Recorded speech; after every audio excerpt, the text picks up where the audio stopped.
Hello everyone na mga kapilyang Inday ug Dodong natin dyan. Kamusta kayong lahat? It's Inday Grace here and welcome back to my channel.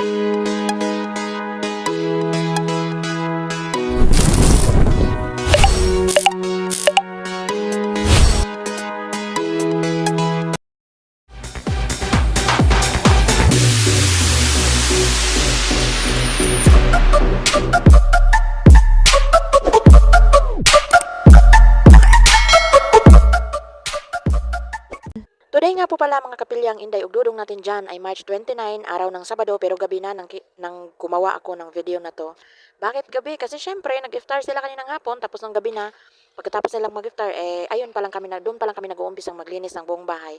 Maglilinis nga kami mga kapilyang Inday ug Dudong natin dyan, no? Kasi alam niyo naman, last day ng Ramadan, so tomorrow is Eid na at hindi na sila magsasahur mamayang madaling araw. Sobrang busy nga talaga ng mga person today dahil sa mag-i-Eid na nga bukas, ayan. May kanya-kanya na kaming area. Hindi na muna kami nag-uusap, hindi nag-uusap. Bingi-bingihan muna kami today. Kanya-kanya munang pabilisan.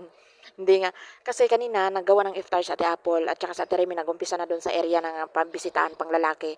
Ako naman ay inayos ko muna yung alaga ko lang pala. Isa lang pala yun.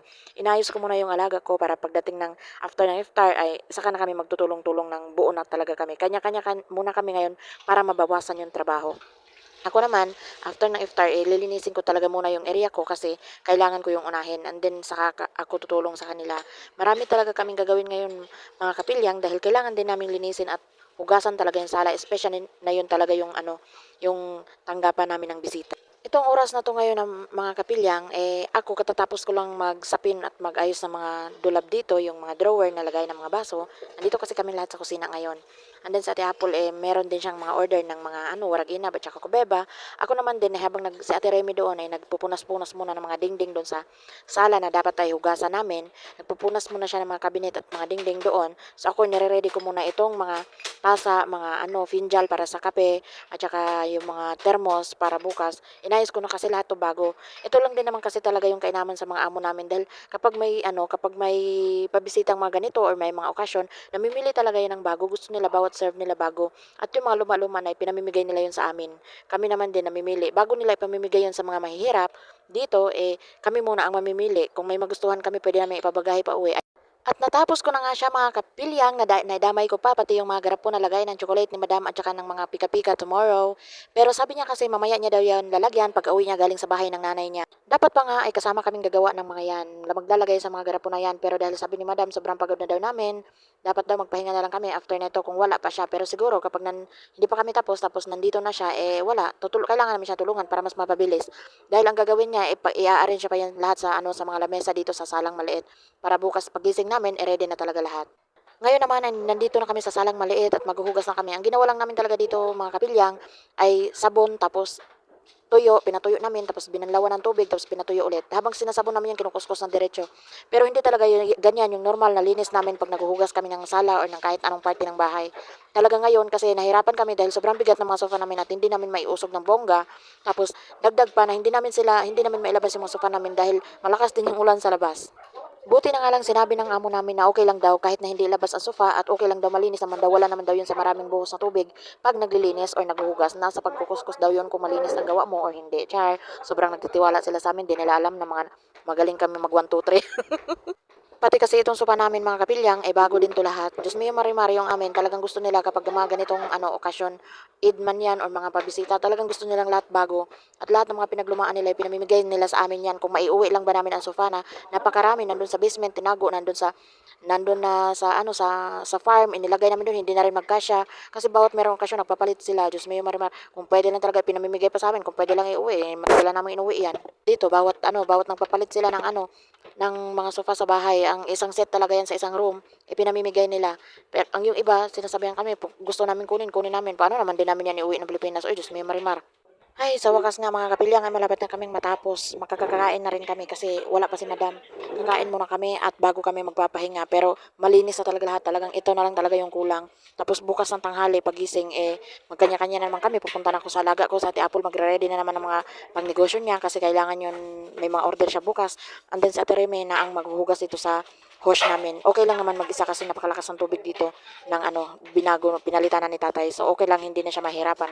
Dahil hindi naman ganun kadumi yung hose namin. Kailangan lang talaga namin linisin dahil umulan ngayon. Medyo may mga, may mga alikabok-alikabok. Alam nyo naman yung ulan dito sa Saudi. Hindi lang basta ang tubig yan, may kasamang mga lupa-lupa yan.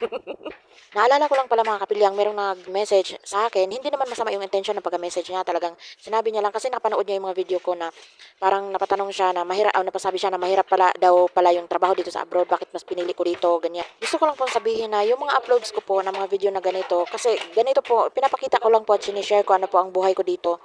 Pero naniniwala din po ako na wala pong trabaho na hindi mahirap. Lahat po talaga mahirap. Kahit saan ka man po mapunta, kahit mapa-opisina pa, mahirap po talagang kumita ng pera. Kumpara naman po sa akin, kinakaya ko naman po siya. So, mahirap pero kaya ko. Alam ko pong kaya ko. Hindi naman po siguro kung mag-stay dito ng matagal kung hindi ko kaya. Pare-parehas lang naman pong mahihirap yung mga trabaho kahit saan ka po mapunta. Sadyang dito po sa Middle East or dito sa napuntahan ko, iba lang po yung pamamaraan ng paglilinis nila dito or pamamaraan ng pagtatrabaho nila dito kaysa nakasanayan natin dyan sa Pilipinas. At thank you Lord dahil tapos na kami at hindi rin tayo matatapos sa paglilinis hanggat hindi tayo nagpapausok. Ayan talaga yung pinakahuling gagawin pagkatapos maglinis, talagang kailangan mong magpapausok sa loob ng bahay. Kasi ito yung pabango nila, ewan ko kung ano to, basta noon nung bago pa ako ayoko sa amoy nito pero ngayon sanay na ako, char. Sanay na. Kumakain na rin kami sa wakas, alas 5 na ng umaga. Char. At syempre, double time tayo dahil ngayon talagang pagod na pagod kami, talagang diretso tulog na to at wala pa dito si Bunso. So ayun, mag-aantay pa ako pero parang hindi na ako makakatulog na agad ako nito kaya double time ang nanay nyo. Double time ang nanay ng mga anak ko. Charis, habang kumakain ako, tumatawag na ako sa kanila para mapaalam ko na hindi ako mamaya makatawag kasi sobrang pagod ako at na busy ako mamaya na naman din kasi Eid nga. So ayan, tinawagan ko na yung mga anak ko habang kumakain ako. Double time tayo, para-paraan lang yan. Hindi tayo pwedeng matulog na lang na hindi natin nakakausap ang mga anak natin, mga kapilyang, kaya tayo nanay char. So ayun, tatawag talaga ako hanggat nakikita kong online sila. Kahit pagod pa ako, tatawag talaga ako. Magpapaalam na lang ako na hindi ako makakatawag kapag sobrang pagod ako at kapag sobrang busy ako. Pero sa ngayon mga kapilyang ay wala dyan yung panganay ko, yung bunso lang yung nakausap ko dahil merong ginagawa na sa labas yata at nagmamadali lang din akong tawagan sila dahil nga kailangan ko lang magsabi at ako na'y mabilis ang kain na lang to at nang makatulog na dahil maaga pa kami mamaya mag-umpisa. Ayun, thank you for watching. Dito na lang muna. Thank you for watching guys. Thank you for watching. Bye. See you sa next video. Don't forget to like, share, comment, and subscribe ka in the Grace Vlog sa ating YouTube channel at saka sa ating Facebook page. Bye!